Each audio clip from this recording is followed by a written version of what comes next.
মাসুদ রানা সিরিজের গল্প স্পর্ধা পর্ব ৮। সামনের হেলিকপ্টারে রয়েছে রানা, হাতে শাটার লাগানো ফ্ল্যাশলাইট, আলোটা সুতোর চেয়ে একটু যদি মোটা হয়। ট্রিগারিং ডিভাইস খুঁজে বের করতে কোনো অসুবিধা হয়নি ওর। পাইলটের সিট আর তার পেছনের সিটের মাঝখানে রয়েছে ওটা। ছোট্ট ছুরির ডগা দিয়ে এরই মধ্যে টপ প্লেটের 4টে স্ক্রু খুলে ফেলেছে রানা। ডিভাইসটাকে ভেঙে গুঁড়িয়ে দেওয়ার বা কানেকশন বিচ্ছিন্ন করার কোনো ইচ্ছে নেই ওর, তাহলে কবির চৌধুরী মেরামত করে নেবে। টার্মিনাল থেকে ক্রোকোডাইল ক্লিপ খুলে নিল ও তুলে নিল নিফ সেলগুলো, সেগুলোর মাঝখানের কানেকশন ছিঁড়ে দুটো আলাদা পকেটে ভরল ওগুলো। চৌধুরীর কাছে স্পেয়ার সেল না থাকারই কথা, অন্তত থাকার কোনো কারণ নেই। জায়গা মতো বসিয়ে টপ কভারে স্ক্রু আটকাতে শুরু করলো শো। পুলিশ চিফ রাগ চেপে রাখতে পারলেন না, যেন ধৈর্যের শেষ সীমায় পৌঁছে গেছেন। আপনি আমাকে কি মনে করেন মিস্টার চৌধুরী, জাদুকর হুডিনি? এখানে বসে আঙুল নাড়বার শহরের অর্ধেক, গোটা উত্তর দিকটা অন্ধকার হয়ে যাবে। আমি আবার বলছি, সম্ভবত দুটো মেইন ট্রান্সফরমার নষ্ট হয়ে গেছে। কেন নষ্ট হয়েছে জানার জন্য প্রতিভার দরকার নেই, আর কাউকে যদি জিজ্ঞেস করতেই হয়, আকাশে আমাদের পুরনো বন্ধুকে জিজ্ঞেস করুন। কবির চৌধুরী গুম মেরে আছে। কি ভয় করছেন আপনি? ঝাঁঝের সাথে জানতে চাইলেন পুলিশ চিফ। আপনার বিরুদ্ধে ট্যাঙ্ক রেজিমেন্ট পাঠাবো? আমরা জানি আপনার কাছে হেভি কামান আর সার্চ লাইট আছে, জিম্মিদের কথাও আমরা ভুলিনি। আসলে মিস্টার চৌধুরী, নিজের ওপর আপনি আর বিশ্বাস রাখতে পারছেন না। আবার যোগাযোগ করব। যোগাযোগ কেটে দেওয়া হয়েছে দেখে রিসিভার নামিয়ে রাখল চৌধুরী। ঠোঁট দুটো পরস্পরের সাথে চেপে আছে, হাত দুটো মুঠো পাকানো। অল্প সময়ের ব্যবধানে দুবার বলা হলো তার নাকি আত্মবিশ্বাসের অভাব ঘটছে। সিট ছেড়ে উঠল না সে। হেলিকপ্টারের দরজা আস্তে করে বন্ধ করলো রানা। ঝুপ করে লাফ দিয়ে নিচে নামলো। খানিকটা দূরে ডাক্তার অ্যাম্বোর কাঠামো দেখলো ও। পেছনে আগুনের টাওয়ার নিয়ে দাঁড়িয়ে আছে। টাওয়ারটা এখনও আকাশ ছুঁয়ে আছে, কিন্তু ছোট আর নিস্তেজ হয়ে আসছে দ্রুত। ধীর পায়ে এগিয়ে এলো ডাক্তার। রানা বলল, চলুন পশ্চিম দিকে যাই, শুটিং প্র্যাকটিসের সুযোগ পেলেন? ওদিকে কেউ তাকায়নি পর্যন্ত, কাছে আসা তো দূরের কথা, তাকালেও অন্ধকারে কিছু দেখতে পেত না। আতশবাজি আর আগুনের দিকে অনেকক্ষণ তাকিয়ে থাকার পর ব্রিজের মাঝখানে চোখ ফেরালে গভীর অন্ধকারই দেখতে পাবার কথা। সাদা কলমটা রানাকে ফিরিয়ে দিল ডাক্তার। আপনার জিনিস আপনার কাছেই থাক। আপনিও তাহলে আপনার ফ্ল্যাশলাইট ফিরিয়ে নিন, বলে সেটা ডাক্তারের হাতে ধরিয়ে দিল রানা। এবার আপনার অ্যাম্বুলেন্সে ফেরা উচিত। জেনারেলকে কি দিতে হবে মনে আছে? আপনাকেই পৌঁছে দিতে হবে। তার সাথে আমাকে কেউ দেখুক চাই না। বলবেন আমার অনুমতি পাবার আগে যেন ব্যবহার না করে। এই জিনিস আগে কখনো দেখেছেন? পকেট থেকে একটা সেল বের করে ডাক্তারের হাতে দিল ও। অন্ধকার, জিনিসটা কি দেখার জন্য চোখের কাছে তুলতে হলো ডাক্তারকে। এক ধরনের ব্যাটারি? হ্যাঁ, ট্রিগারিং ডিভাইসে পাওয়ার সাপ্লাই দেওয়ার জন্য থাকে। দুটো ছিল, দুটোই নিয়ে এসেছি। এবং আসা যাওয়ার কোনো চিহ্ন রেখে আসেননি? না। তাহলে তো আগে যেতে হয় ব্রিজের কিনারায়। গোল্ডেন গেটে সেল দুটো ফেলে অ্যাম্বুলেন্সে চলে এলো ওরা। দরজা বন্ধ করে দিয়ে রানা ফিসফিস করে বলল, হঠাৎ আলো জ্বলতে দেখলে কেউ সন্দেহ করতে পারে, তার চেয়ে টর্চ জ্বালুন। হ্যাঁ, আলো দেখে ভাবতে পারে আতশবাজি না দেখে আমরা এখানে কি করছি। ফ্ল্যাশ লাইটটা রানার হাতে ধরিয়ে দিল ডাক্তার। কার্ডিয়াক অ্যারেস্ট ইউনিটের সেল ভাঙতে 2 মিনিটের বেশি লাগলো না তার। কয়েকটা ইকুইপমেন্ট তুলে সরিয়ে রাখলো। তারপর ভেতরে ছোটোখাটো কলকবজা নাড়াচাড়া করে তলার দিকে লুকিয়ে থাকা একটা কম্পার্টমেন্ট খুলল। ভেতর থেকে তুলে আনলো সায়ানাইড গান। আবার ইকুইপমেন্ট ভরে ইউনিট সিল করলো ডাক্তার। সায়ানাইড গান পকেটে ভরে নিচু গলায় ঘোষণা করলো, এখন আমি এই ব্রিজের সবচেয়ে বিপজ্জনক লোক। ফোনে পুলিশ চিফ বললেন, হ্যাঁ আমার ভুল হয়েছিল, ট্রান্সফরমার নষ্ট হয়নি। শহরের ইলেকট্রিক ইকুইপমেন্টের ওপর আজ রাতে কীরকম চাপ পড়েছে আন্দাজ করুন। জেনারেটরের ওভারলোড কয়েল জ্বলে গেছে। কতক্ষণ? কবির চৌধুরী জানতে চাইল। কয়েক মিনিট। অভ্যেস মতো পূব ব্যারিয়ারের কাছে একাই দাঁড়িয়েছিলেন জেনারেল পিল। পায়ের শব্দে ঘুরে দাঁড়িয়ে ডাক্তারকে দেখতে পেলেন তিনি। চাপা গলায় ডাক্তার বলল, কথা আছে জেনারেল। সান ফ্রান্সিসকো আর গোল্ডেন গেট ব্রিজের আলো 5 মিনিট পর ফিরে এলো। প্রেসিডেন্সিয়াল কোচ থেকে নেমে এসে পেরোটের সাথে দেখা করল চৌধুরী। চেহারা শান্ত, উদ্বেগের কোনো ছাপ নেই। বিপদ কেটে গেছে তা মনে করো না, আরও কিছুক্ষণ সবাইকে সতর্ক অবস্থায় রাখো। মন খুঁতখুত? ওটা আমার চিরকেলে স্বভাব। শেষ আতশবাজিটাও নিভে গেল। ফোর্ট মেসনের আগুনটাও এখন আর নেই, ওদিকে শুধু লাল একটা আভা দেখা যাচ্ছে। বিদ্যুৎ চমক আর বজ্রপাত অনেক কমেছে, কিন্তু বৃষ্টি ধরে এলেও থামার কোনো লক্ষণ নেই। আজ রাতে যদি সান ফ্রান্সিসকোয় আগুন লাগতেও এই বৃষ্টি নিভিয়ে ফেলতো সেটাকে। উপভোগ্য অনুষ্ঠান শেষ হয়ে গেছে। এতক্ষণে যেন এই প্রথম সবাই উপলব্ধি করলো ঠান্ডায় হি হি করছে তারা। কোচে ফেরার জন্য হুটোপুটি পড়ে গেল। জুলি ফিরে এসে দেখলো জানালার ধারে সিটে বসে আছে রানা। একটু ইতস্তত করে পাশের খালি চেয়ারটাতেই বসে পড়ল সে। আমার সিটটা তোমার দরকার হলো কেন? প্যাসেজে যাবার সময় তোমার ঘুম ভাঙাতে চাই তাই। জানতে পারি বীরপুরুষ কোথায় যেতে ইচ্ছে করেন? সত্যিই কি জানতে চাও? আমার মনে হয় জানতে না চাইলেই ভালো করবে। মুচড়ে কেউ হাত ভেঙে দিচ্ছে কল্পনা করতে কেমন লাগে? কিন্তু পুলিশ চিফ বলেছেন চৌধুরী মেয়েদের উপর অত্যাচার করে না। পুলিশ চিফ শান্ত চৌধুরীর কথা বলেছেন। অশান্ত চৌধুরী করতে পারে না এমন কাজ নেই। শিউরে উঠল জুলি। এজন্য পাতলা ভিজে কাপড়টাই শুধু দায়ী নয়। থাক বাবা, ওসব জেনে দরকার নেই আমার। তুমি কখন?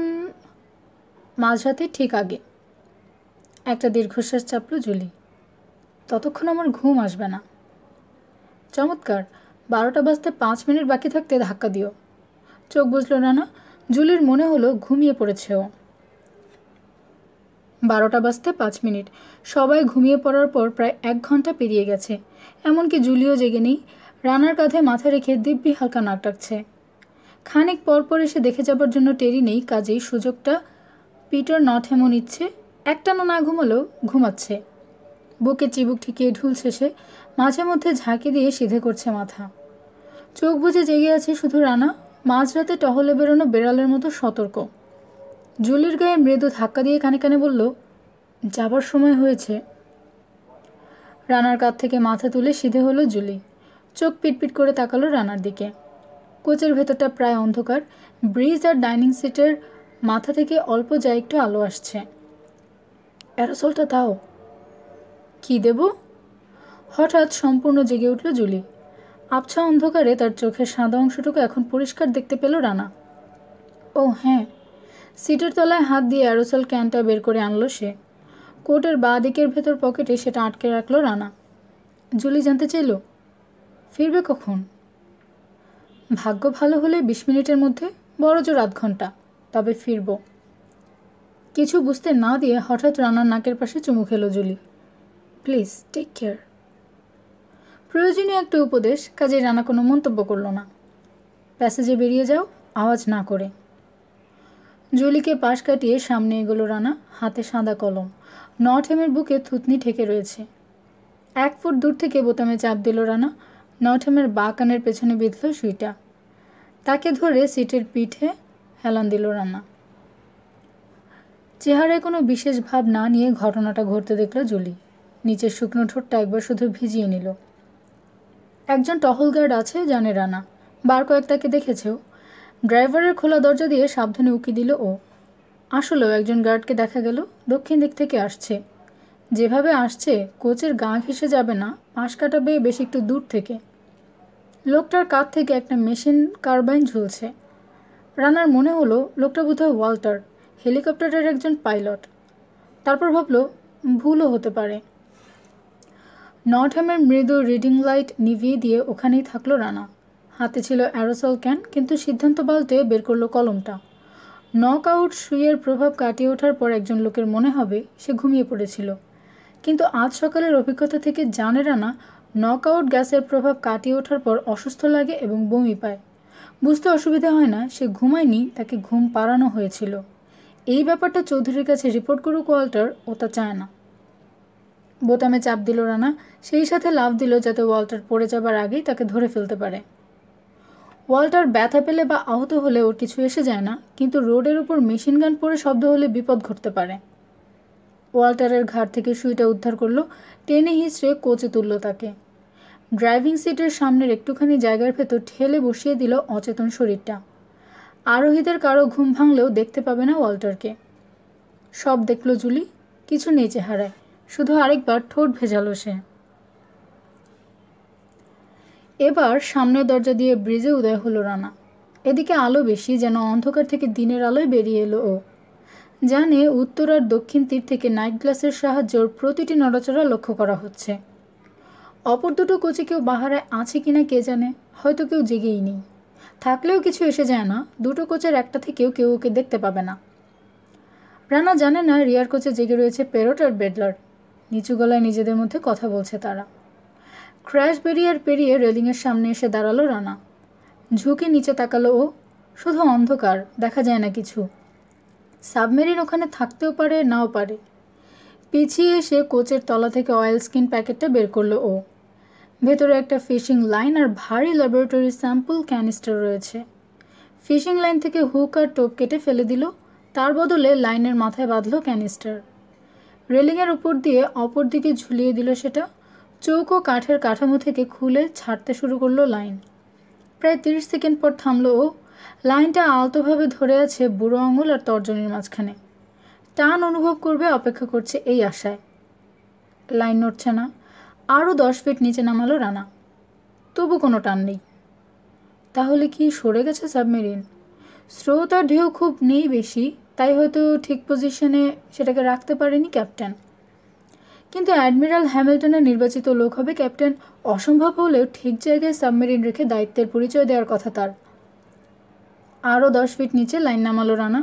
2 আঙ্গুলের মাঝখানে কেঁপে উঠল লাইন। পরম স্বস্তি বোধ করল ও। 20 সেকেন্ড পর আবার টান পড়ল লাইনে, পরপর 2 বার। দ্রুত সেটাকে তুলতে শুরু করলো ও। যখন বুঝলো সবটা উঠে আসতে বাকি আর মাত্র কয়েক ফিট, নিচের দিকে যতটা সম্ভব ঝুঁকে পড়ে আস্তে আস্তে টানতে লাগলো। ব্রিজের গায়ে রেডিওটা বাড়ি খাক চায় না। কয়েক সেকেন্ডের মধ্যেই হাতে চলে এলো একটা ওয়াটারপ্রুফ ব্যাগ। টোপ ফেলে কি শিকার মিলল দেখার জন্য কোচের পাশে আলোয় চলে এলো ও। ব্যাগের গলা থেকে পেঁচানো লাইন খুলে ভেতর থেকে বের করে আনলো খুদে একটা চকচকে ট্রানজিস্টরের ট্রান্সসিভার। মাঝরাতে মাছ ধরার নেশা মিস্টার প্রদ্যুৎ? রানার পেছন থেকে বলল পেরট। 1 সেকেন্ড, তার বেশি না। নড়ল না রানা। ব্যাগটা ধরে আছে বুক সমান উঁচুতে। একটা হাত বাঁ দিকের কোট পকেটে ঢুকে গেল চুপিসারে। কি মাছ পেলেন সেটা একটু দেখতে চাই, আবার বলল পেরট। ঘুরুন, কিন্তু সাবধানে মিস্টার প্রদ্যুৎ। আপনি যদি আচমকা কিছু করতে শুরু করেন, ট্রিগারে চেপে বসা আমার আঙুলটাও, বুঝতেই পারছেন। ঘুরল রানা, অত্যন্ত সাবধানে। অ্যারোসল ক্যান এরই মধ্যে ব্যাগে ভরে নিয়েছে ও। বলল, শেষ পর্যন্ত তাহলে ধরাই পড়ে গেলাম। চিফ ঠিকই সন্দেহ করেছিলেন। পেরটের কুমড়ো আকৃতির চেহারায় কোনো ভাব নেই, চোখ দুটো মায়া ভরা। দাঁড়িয়ে আছে রানার কাছ থেকে 5 কি 6 ফিট দূরে। মেশিন পিস্তলটা আলগাভাবে 2 হাতে ধরে আছে, কিন্তু তর্জনী দিয়ে পেঁচিয়ে রেখেছে ট্রিগার। এই দূরত্বের অর্ধেকটা পেরোবার আগেই গুলিতে ঝাঁঝরা হয়ে যাবে রানা। পরিষ্কার বোঝা গেল রানার কাছ থেকে কোনো রকম প্রতিরোধ আশা করছে না পেরট। কি আছে ওই ব্যাগে? জানতে চাইল পেরট। অত্যন্ত সাবধানে ব্যাগের ভেতর হাত ভরে ধীরে ধীরে অ্যারোসল ক্যানটা বের করে আনলো রানা। জিনিসটা এতই ছোট, হাতের ভেতর প্রায় লুকিয়ে থাকলো। ও জানে এর রেঞ্জ 10 ফিট, অন্তত ডাক্তার তাই বলেছে। এখনই প্রমাণ হয়ে যাবে কতটা বিশ্বাসযোগ্য অ্যাম্বো। ডান বগলের নিচে মেশিন পিস্তল নিয়ে ব্যারেলটা সরাসরি রানার দিকে তাক করলো পেরট। দেখতে দিন আমাকে। শান্তভাবে হাতটা লম্বা করে দিল রানা। পেরটের মুখ 3 ফিটের বেশি দূরে নয়, এই সময় বোতামে চাপ দিল ও।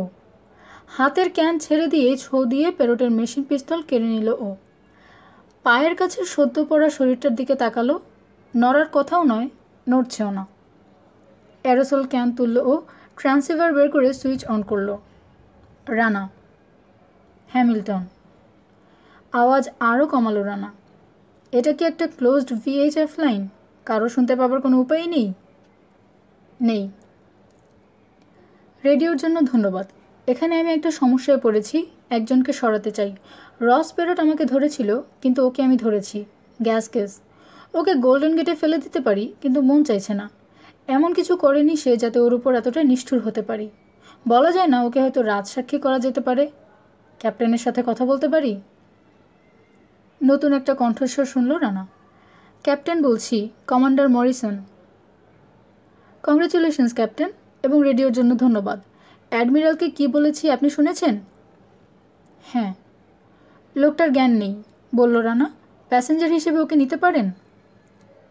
আমার উপরে নির্দেশ আছে, আপনি যা বলবেন তাই শুনতে হবে। সহজে টেনে তোলা যায় এইরকম লাইন বা রশি আছে? 500 ফিট দরকার আমার। দাঁড়ান, চেক করে দেখি। খানিক পর আবার ক্যাপ্টেনের গলা পেল রানা। আমাদের কাছে 3টে 30 ফ্যাথমের কয়েল আছে, জোড়া লাগাতে হবে আর কি। গুড। লাইনের এক মাথায় প্যারোটের মেশিন পিস্তলটা বাঁধল রানা।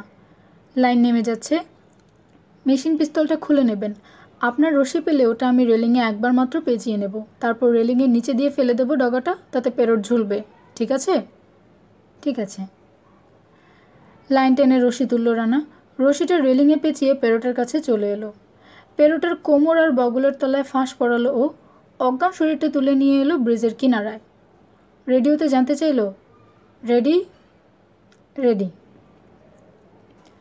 কিনারা থেকে ব্রিজের নিচে প্যারোটকে নামিয়ে দিল রানা। প্রথম কয়েক সেকেন্ড ওখানেই ঝুলতে থাকলো সে, তারপর নিচের দিকে নামতে শুরু করে হারিয়ে গেল অন্ধকারে। রেলিংয়ের ওপর রশিতে একসময় ঢিল পড়ল। রেডিওতে শোনা গেল মরিসনের গলা। হাতে এসে গেছে। অক্ষত? অক্ষত। আর কিছু মিস্টার রানা? না, সহযোগিতার জন্য ধন্যবাদ কমান্ডার। 1 সেকেন্ডের জন্য প্যারোটের কথা ভাবল রানা। জ্ঞান ফেরার পর নিজেকে সাবমেরিনে আবিষ্কার করে কী ভাববে সে? রানা, অ্যাডমিরাল হ্যামিল্টন ফিরে এসেছেন। বলুন। কি বলবেন ভেবে পেলেন না অ্যাডমিরাল।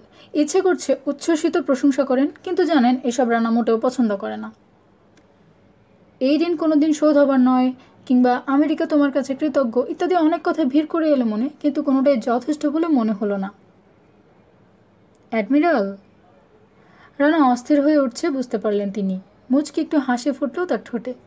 বলার মতো একটা কথা খুঁজে পেয়েছেন যা শুনলে সত্যি গর্ব অনুভব করবে রানা। বললেন, জেনারেল রাহাত খানের সাথে কথা হয়েছে আমার এই একটু আগে। তোমার কথা শুনে তিনি খুব খুশি হয়েছেন রানা। অ্যাডমিরাল ভুল করেননি। কথাটা শুনে সত্যি গর্বে ফুলে উঠল রানার বুক। একটু বিনয় করেই বলল, আপনি নিশ্চয়ই অনেক বাড়িয়ে বলেছেন। শত বাড়িয়ে বললেও তোমার সবটা কৃতিত্ব আমার পক্ষে ভাষায় রূপ দেওয়া সম্ভব নয় রানা। আসলে ভাগ্য আমাকে সহায়তা করেছে, বলল রানা। এক্সপ্লোসিভের ট্রিগারিং মেকানিজম অকেজো করে দিয়েছে অ্যাডমিরাল। Good, very good. আনন্দ আর উচ্ছ্বাস এবার আর ধরে রাখতে পারলেন না অ্যাডমিরাল। তুমি জাদু জানো রানা, মেয়র সাহেব সাংঘাতিক খুশি হবেন। 2 ঘন্টার মধ্যে আবার একবার ব্রিজের আলো নিভিয়ে দিন, বলল রানা। দক্ষিণ টাওয়ারের বুক দিকে লোক পাঠান। তারা সব রেডি হয়ে আছে তো? আছে। কেমন লোক তারা? বাছাই করা। ওদেরকে বলে দেবেন এক্সপ্লোসিভ থেকে ডিটোনেটর খুলে নিতে হবে, সাবধানের মান নেই। ঠিক আছে। আরও একটা কথা, আলো নেভাবার আগে লেজার ব্যবহার করুন। ওদের দক্ষিণমুখ সার্চলাইটটা আমি চাই না। থাকবে না। আর কোনো সময়ই আমার সাথে যোগাযোগ করবেন না। রেডিওটা আমার কাছেই থাকতে পারে, কখনকার সামনে থাকি তারও কোনো ঠিক নেই। চৌধুরীর সাথে কথা বলছি এই সময় যদি রেডিও থেকে পিপ আওয়াজ বেরোয় তাহলেই সর্বনাশ। রেডিও অন রেখে শুধু তোমার অপেক্ষায় থাকবো, যোগাযোগ করব না। ধন্যবাদ, বলল রানা। অ্যাডমিরাল হ্যামিল্টন তার সহকর্মীদের দিকে তাকালেন। রানার কৃতিত্বে তার নিজের গর্বিত হবার অধিকার আছে বলে মনে করছেন তিনি, তাই চেহারা থেকে আনন্দ উত্তেজনা চেপে রাখতে হিমশিম খেয়ে গেলেন। হাসলেন না, কিন্তু চেহারা উদ্ভাসিত হয়ে থাকল। একে একে প্রত্যেকের দিকে তাকালেন তিনি। সবশেষে দৃষ্টি নিবদ্ধ করলেন ভাইস প্রেসিডেন্টের উপর। পাগল স্যার, আপনি বলেছিলেন। ডেভিড ল্যাংফোর্ড ব্যাপারটাকে খুব সহজভাবেই নিলেন। বললেন, এখনও বলি অ্যাডমিরাল, হয়তো উপকারী পাগল, কিন্তু পাগল তো বটেই। অনেকেই বুঝতে ভুল করেছে ওকে আমি আসলে পাগল বলে প্রতিভাবান বোঝাতে চেয়েছি, এবং ওদেরকে তো আমরা পাগল বলেই জানি। ওর বুদ্ধি আর সাহস অফুরন্ত, সেক্রেটারি অফ ট্রেজারি বললেন। ঠিক লোকটা ঠিক জায়গায় ঠিক সময়ে রয়েছে বুঝলাম, কিন্তু এত সবের পরেও আমাদের আসল সমস্যা মিটছে না। জিম্মিদের মুক্ত করার উপায় কি? আমার কোনো ভাবনা নেই, হ্যামিল্টন বললেন। চেয়ারে আরাম করে বসলেন তিনি। কিছু একটা বুদ্ধি ঠিকই বের করে ফেলবে রানা। বুদ্ধি করছে রানা, তবে ঘুমাবার। ড্রাইভিং সিটের সামনে থেকে এরই মধ্যে ওয়াল্টারকে তুলে কোচে ওঠার দ্বিতীয় ধাপে বসিয়ে দিয়েছে ও। তার মাথা আর কাঁধ ঠেকে আছে হ্যান্ডরেইলের সাথে। 2-4 মিনিটের মধ্যে হুঁশ ফিরে আসবে তার। ওদিকে নটামো নড়াচড়া করছে। প্যাসেজ ধরে নিঃশব্দে এগুলো রানা। শুধু জেগে নয়, সতর্ক অবস্থায় রয়েছে জুলি। প্যাসেজে বেরিয়ে এলো দ্রুত। রানা জানালার ধারে সিটে বসতে আবার দখল করলো নিজের সিট। ভিজে কোট খুলে মেঝেতে ফেলার আগে তাকে অ্যারোসল ক্যানটা ধরিয়ে দিল রানা। নিচের দিকে ঝুঁকে ক্যারিওলের ভেতর সেটাকে চালান করে দিল জুলি। ফিসফিস করে বলল, আবার তোমাকে দেখতে পাবো ভাবিনি। কোনো বিপদ হয়নি তো? সত্যিই কি জানতে চাও? 1 সেকেন্ড চিন্তা করলো জুলি, তারপর দ্রুত মাথা নাড়ল। মুচড়ে ধরে তার হাতটা কেউ ভেঙে দিচ্ছে কল্পনায় দেখতে পেল দৃশ্যটা। নিচু গলায় জানতে চাইল, তোমার গলায় ওটা কি ঝুলছে? Good god! আটকে উঠল রানা। ঘুম ঘুম ভাবটা এক পলকে দূর হয়ে গেল চেহারা থেকে। পেরোটকে রশি দিয়ে বাঁধার সময় রেডিওটা গলায় ঝুলিয়েছিল ও, তারপর আর নামানো হয়নি। টহলরত চৌধুরীর চোখে পড়তে পারত ওটা। গলা থেকে ট্রান্সিভার নামিয়ে স্ট্র্যাপের ক্লিপ খুলল ও, ক্যামেরা তুলে নিয়ে বেজে ঢুকিয়ে দিল রেডিও। কি ওটা? ক্যামেরা। ক্যামেরার ভেতর ওটা যেটা ঢুকে গেল? কিছু একটা হবে, নাম জানি না।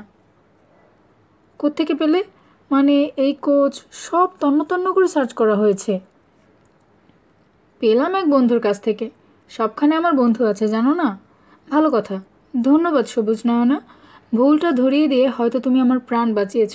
তোমাকে আমার চুমু খাওয়া উচিত। কি? রানা আবিষ্কার করলো চুমু ইত্যাদি ব্যাপারে যতটা মনে হয় আসলে ততটা অপটু নয় মেয়েটা। ও বলল, এটাই আজ রাতের সবচেয়ে সুন্দর কাজ। সারাদিন আর সারা রাতের, গোটা সপ্তাহ, ধ্যাত্তেরি আসলে সারা মাসের, বোধহয় পুরো বছরের। এই ব্রিজ থেকে বেরিয়ে যাবার পর আবার একদিন কোনো এক সময় আমরা আবার এটা করব, কেমন? এখনই আবার নয় কেন? জুলির সবুজ চোখে দুষ্টু হাসির ঝিলিক। এখন নয় কারণ তুমি যদি শুয়ে পড়তে চাও, এখানে আমি তোমাকে কোথায়? চটটা জায়গা মতো পৌঁছাবার আগে জুলির হাত ধরে ফেলল রানা। মাথা ঝাঁকিয়ে একটা দিক নির্দেশ করলো। কোচের সামনের দিকে কি যেন নড়ছে। ওরা তাকালো। ওয়াল্টার। আশ্চর্য দ্রুততার সাথে খাড়া হয়ে দাঁড়ালো সে। ব্রিজের এদিক থেকে ওদিক পর্যন্ত তাকালো বার কয়েক। লোকটা কী ভাবছে আন্দাজ করতে পারল রানা। শেষ কথাটা মনে আছে তার। লিড কোচের ধাপ দেখছিল। এখন ধরে নিচ্ছে সে বোধহয় 2-1 মিনিট বিশ্রাম নেওয়ার জন্য বসেছিল ওখানে। একটা ব্যাপারে কোনো সন্দেহ নেই, ঘুমিয়েছিল এ কথা সে কোনো মতেই চৌধুরীর কাছে স্বীকার করা যাবে না। ঘুরে দাঁড়িয়ে কোচে উঠল সে। মেশিন গানের মাজল দিয়ে খোঁচা মারল নটহ্যামের গায়ে। চমকে উঠে চোখ মেলল নটহ্যাম, তাকিয়ে থাকলো। তুমি ঘুমাচ্ছ? চোখ রাঙিয়ে জিজ্ঞেস করলো ওয়াল্টার। আমি ঘুমাচ্ছি? যেন আকাশ থেকে বলল নটহ্যাম। চোখ দুটোকে একটু বিশ্রাম দিলে সেটা ঘুম হয়ে যায়? বিশ্রাম নিক, কিন্তু খবরদার ছুটি যেন না নেয়। হুঁশিয়ার করে দিয়ে কোচ থেকে নেমে গেল ওয়াল্টার। ঘুম আসছিল, ফিসফিস করে বলল রানা। এখন আর আসছে না। সন্দেহ করছে একটা আলোড়ন উঠতে পারে। ভান করতে নয়, তখন সত্যি সত্যি ঘুমোতে চাই আমি। তোমার কাছে ঘুমের ওষুধ নেই না? কেন থাকবে? ঠিক আছে, অ্যারোসল ক্যানটা তাহলে দাও আমাকে। কেন? নাক দিয়ে সামান্য একটু টানবো, তারপর তুমি আমার হাত থেকে নিয়ে সরিয়ে রাখবে ওটা। ইতস্তত করছে জুলি। ডিনারের কথা মনে আছে? একটা দুটো নয়, অনেকগুলো। তুমি আর আমি। ডিনার? কই, সেরকম কিছু বলেছো বলে তো মনে পড়ছে না। ঠিক আছে, এখন না হয় বললাম, কিন্তু ভেবে দেখো, আমাকে যদি গোল্ডেন গেটে ফেলে দেওয়া হয়, কে তোমাকে ডিনার খেতে নিয়ে যাবে? শিউরে উঠে ক্যারিওলের দিকে হাত বাড়ালো জুলি। রিয়ার কোচে ঘুমাচ্ছে কবির চৌধুরী। তার দিকে ঝুঁকে পড়ে মৃদু কণ্ঠে ডাকলো বেডলার, স্যার। সাথে সাথে ঘুম ভাঙল চৌধুরীর। এক পলকে সতর্ক হয়ে উঠল। সমস্যা বেডলার? ঠিক বুঝতে পারছি না স্যার, দুশ্চিন্তা হচ্ছে। চারিদিকটা একবার ঘুরে দেখে এখনই আসছি বলে সেই যে গেছে প্যারট, এখনও ফিরছে না। কতক্ষণ আগে গেছে? 8 ঘন্টা স্যার। সে কি হতভাঙ্গা, আরও আগে কেন জাগাওনি আমাকে? আপনার একটু ঘুম দরকার ছিল তাই স্যার। আমাদের একমাত্র ভরসাই তো আপনি। তাছাড়া আমার ধারণা প্যারট নিজেকে রক্ষা করতে জানে। তার সাথে মেশিন পিস্তল আছে? আছে।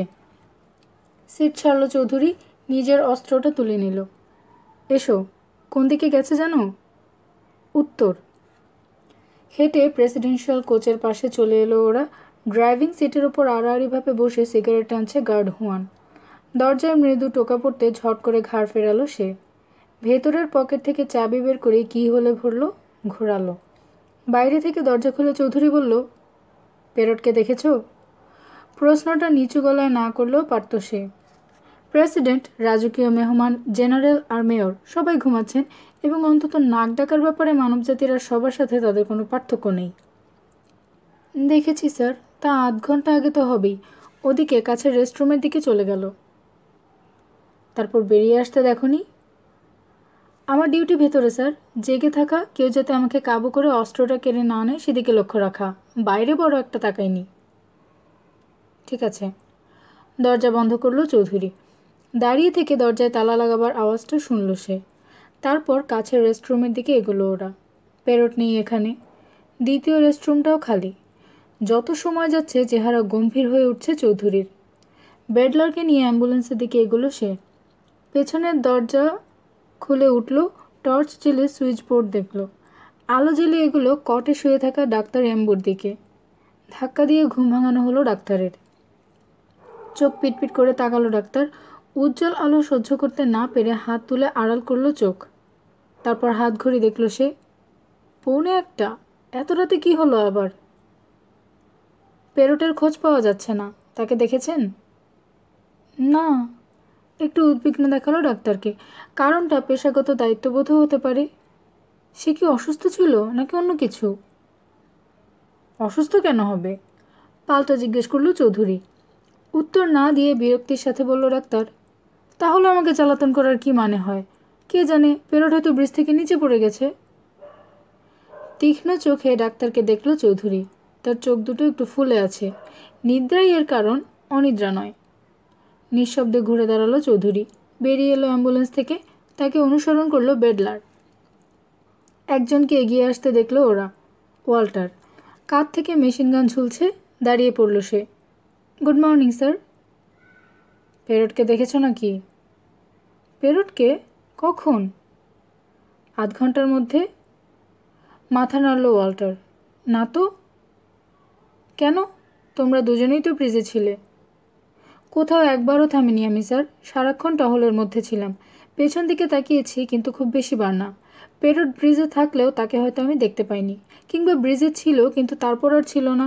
হয়তো কোচগুলোর ওই সাইডে গেছে। তা কেন যাবে? হয়তো লুকিয়ে থাকতে চেয়েছিল, কিংবা আর কিছু। তার মনে কি ছিল আমি তার কি জানি স্যার।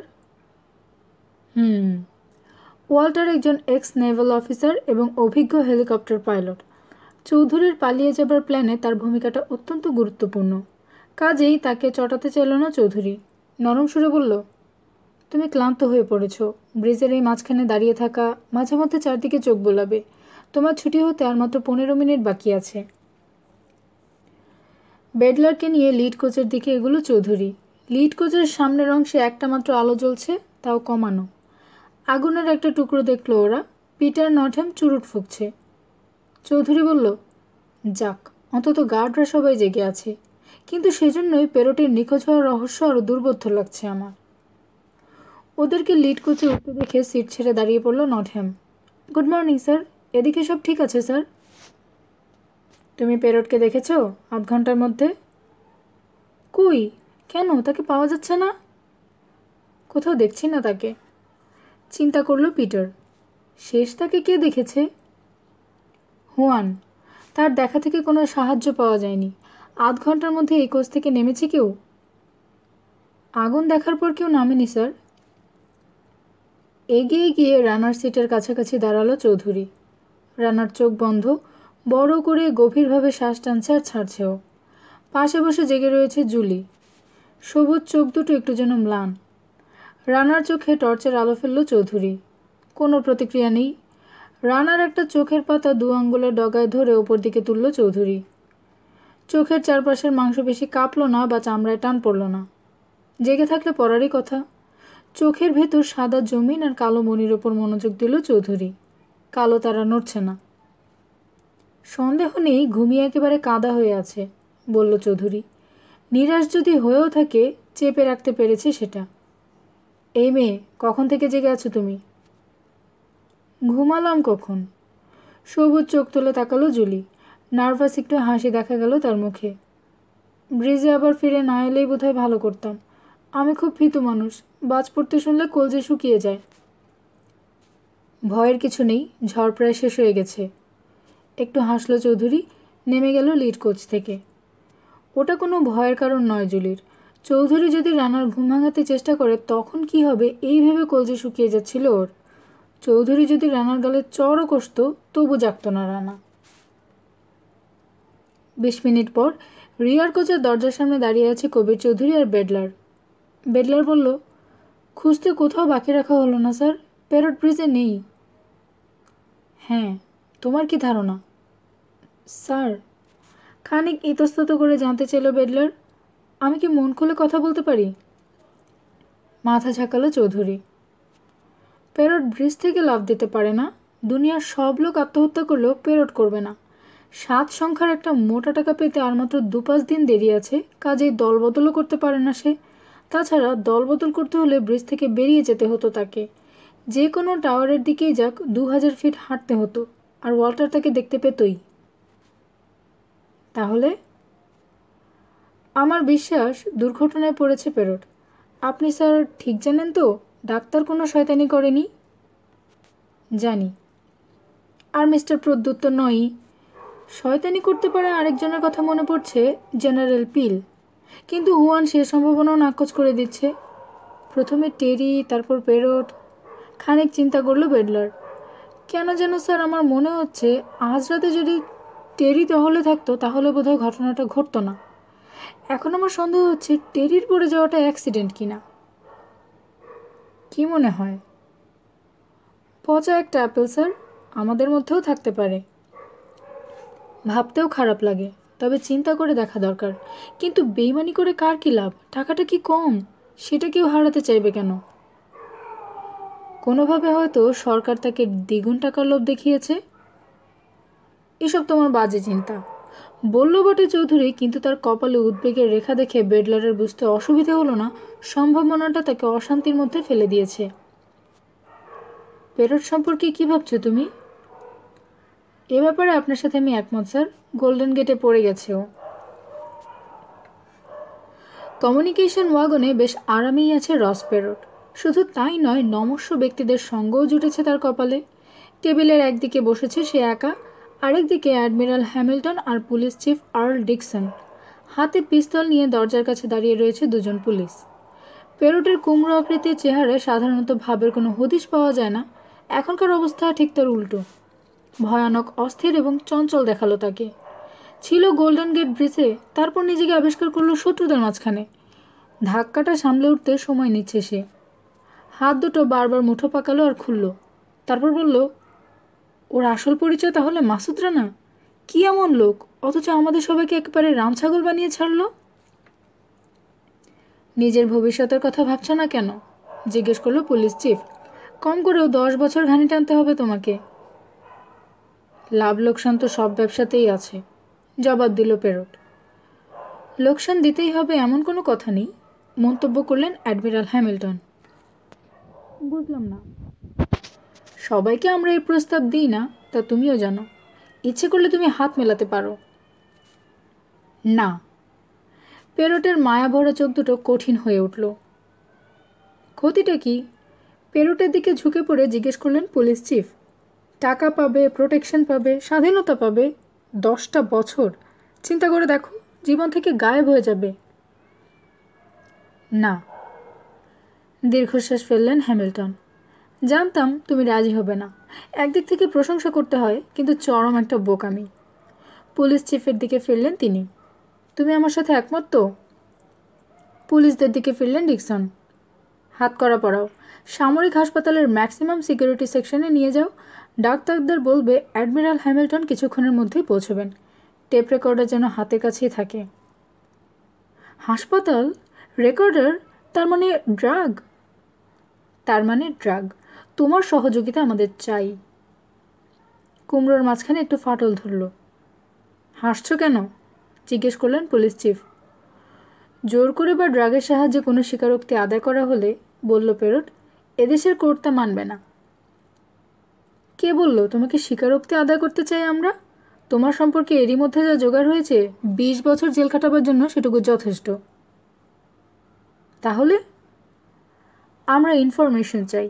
সোডিয়াম পেন্টোথুল আর কয়েকটা গাছগাছড়ার শিকড় থেকে কিছু রস মিশিয়ে ডাক্তাররা তোমাকে যা খাওয়াবেন বা ইজেক্ট করবেন তার তুলনা নেই। তোমার বকবাকনি থামানোই একটা সমস্যা হয়ে দাঁড়াবে। কালো হয়ে গেল প্যারোটের চেহারা। রাত 3টা বাজতে 10 মিনিট বাকি। গোল্ডেন গেটের তীরে দাঁড়িয়ে একজন এয়ারফোর্স লেফটেন্যান্ট লেজার রাইফেলের আল্ট্রাভায়োলেট টেলিস্কোপ সাইটের ক্রস হেয়ার ব্রিজের দক্ষিণ সার্চলাইটের ঠিক মাঝখানে স্থির করল। একটা বোতাম টিপল সে, মাত্র একবার। 3টে বাজতে 5 মিনিট বাকি। কমিউনিকেশন ট্রাকের আড়ালে একটা অদ্ভুত দর্শন ভেহিকেল রয়েছে। 3জন লোক উঠে বসলো তাতে। ড্রাইভিং সিটে বসলো ধূসর রঙের কোট পরা একজন লোক, বাকি দুজন বসলো পেছনে। এদের দুজনের চেহারায় আশ্চর্য মিল রয়েছে। ধূসর রঙের ওভারঅল পরেছে ওরা। একজনের নাম পিকি আর একজনের নাম জসি। কারো বয়সী 25 ছাড়ায়নি, দেখতে ভদ্র, জোর আছে গায়ে। দেখে এক্সপ্লোসিভ এক্সপার্ট বলে মনে হয় না, কিন্তু ওরা তাই। দুজনের সাথেই পিস্তল আছে, আছে সাইলেন্সার। পিকির কাছে ক্যানভাস ব্যাগ রয়েছে, তাতে টুল কিট ছাড়াও পাওয়া যাবে 2টো অ্যারোসল গ্যাস ক্যান, ভারী কর্ডের একটা বল, অ্যাডহেসিভ টেপ আর একটা টর্চ। জসের কাছেও একই রকম একটা ব্যাগ রয়েছে, তাতে পাওয়া যাবে ওয়াকিটকি, থার্মোস আর স্যান্ডউইচ। রাত 3টে শুধু গোল্ডেন গেট নয়, আশেপাশের সব আলো চলে গেল। ধূসর কোট পরা লোকটা অদ্ভুত দর্শন ভেহিকেলে স্টার্ট দিল। প্রায় নিঃশব্দে ব্রিজের দক্ষিণ টাওয়ারের দিকে এগোলো সেটা। কমিউনিকেশন ওয়াগনে ডিউটি পুলিশম্যান ফোনের রিসিভার তুলল। কলটা কবির চৌধুরীর, তার মেজাজ সপ্তমে চড়ে আছে। ডিকসন, চিফ এখানে নেই। ডাকো তাকে। ধমক লাগালো চৌধুরী। ব্যাপারটা কি আমাকে যদি বলেন? ব্রিজের আলো আবার চলে গেছে, ডাকো তাকে। রিসিভার টেবিলে রেখে ওয়াগনের পেছন দিকে চলে এলো ডিউটি অফিসার। খোলা দরজার পাশে একটা টুলে বসে আছেন পুলিশ চিফ। এক হাতে একটা ওয়াকিটকি, আরেক হাতে কফির কাপ। ওয়াকিটকি ঘড়ঘড় করে উঠল। পিকি স্যার, টাওয়ারের ভেতর চলে এসেছি আমরা। ইলেকট্রিক কার্ট নিয়ে এরই মধ্যে অর্ধেক পথ ফিরে গেছে ফোর্ড। ভালো। ওয়াকিটকি নামিয়ে রাখলেন পুলিশ চিফ। চৌধুরী নিশ্চয়ই জেগে আছে। আস্তে ধীরে কাপে চুমুক দিয়ে কফিটুকু শেষ করলেন তিনি। তারপর উঠে দাঁড়ালেন। ভেতর দিকে এসে রিসিভার তুলে নিলেন তিনি। তারপর একটা হাই তুললেন। কিছু মনে করবেন না মিস্টার চৌধুরী, ঘুমিয়ে পড়েছিলাম। বলতে হবে না, আবার আলো চলে গেছে। শহরের সবখান থেকে এই একই অভিযোগ আসছে। আমরা কি করতে পারি? অপেক্ষা করুন। প্রেসিডেন্সিয়াল কোচে অপেক্ষা করছে কবির চৌধুরী। প্যাসেজ ধরে ছুটে এলো বেডলার। তার দিকে ভারী চোখে তাকালেন প্রেসিডেন্ট। মধ্যপ্রাচ্যের বাদশাহ আর প্রিন্স এখনও ঘুমাচ্ছেন। হাতে রিসিভার নিয়ে এদিক ওদিক তাকালো চৌধুরী। দ্রুত চাপা গলায় বলল বেডলার, স্যার সর্বনাশ, দক্ষিণের সার্চলাইট জ্বলছে না। অসম্ভব। চৌধুরীর চেহারা আরও গম্ভীর আর কালো হয়ে উঠল। কি হয়েছে? গড নোজ, ওদিকে কোনো আলো নেই, অথচ জেনারেটর চালু রয়েছে। এক ছোটে উত্তরে যাও, ওদিকেরটাকে ঘুরিয়ে দাও এদিকে। না, অপেক্ষা করো। ফোনে পুলিশ চিফ ফিরে এসেছেন। তুমি বলছো 1 মিনিট? বেডলারের দিকে ফিরল সে। দরকার নেই, আলো আবার ফিরে আসছে। চৌধুরী আবার ফোনে কথা বলল। ভুলো না ডিকসন, ঠিক 7টার সময় এই ফোনের সেক্রেটারি অফ ট্রেজারিকে চাই আমি। রিসিভার রেখে দিয়ে প্যাসেজ ধরে এগোলো চৌধুরী। প্রেসিডেন্ট তাকে থামালেন। এই দুঃস্বপ্ন শেষ হবে কখন? জানতে চাইলেন তিনি। সেটা আপনার সরকারই ভালো বলতে পারবে। সরকার যে আপনার অনুরোধ রাখবে সে ব্যাপারে আমার কোনো সন্দেহ নেই। ভালো কথা, ব্যক্তিগত একটা প্রশ্ন করতে পারি? আপনাকে আমার বন্ধু হিসেবে পাওয়ার ইচ্ছে নেই, জবাব দিল চৌধুরী। সমাজের উপর আপনার এই ঘৃণা বা আক্রোশ, এটা কেন? হাসি দেখে প্রেসিডেন্টের মনে হলো কৌতুক বোধ করছে চৌধুরী। বলল, সমাজকে আমি পরোয়া করি না। তাহলে রাগটা কি আপনার আমার উপর? তাই বা কেন? দুনিয়ার চোখের সামনে আমাকে এভাবে ছোট করার কি কারণ থাকতে পারে? চুপ করে থাকলো চৌধুরী। উত্তর নেই বলে ধরে নেব? আছে, কিন্তু সেটা আপনার পছন্দ হবে না। তবু আমি শুনতে চাই। আমেরিকা একটা অশুভ শক্তি, আর কিছু না হোক তাকে একটু বেকায়দায় ফেলে কিছু খসিয়ে নিতে পারলে মন্দ কি? আমেরিকা অশুভ শক্তি কেন?